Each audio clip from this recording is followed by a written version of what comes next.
So yun na nga po, no? Check natin si Mystic, yung fuel consumption niya. Magkatatlong taon na ang aking sniper na si Mystic. Naka-UMA M9 SC Project, dyno tuned by Boss Cloyd JCP Racing. Check natin. Lumi ng motor ko ah.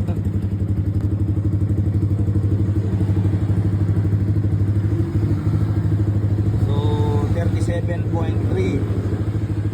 So okay na okay siya sa driving habit ko ah. Sa driving habit ko. Yung driving habit ko kasi is aggressive. Medyo alam mo na, pero yung 37.3 palag na ako doon kasi aggressive yung pagka-drive ko. Magtatatlong taon na si Mystic. 14,426. Iyan na nga po.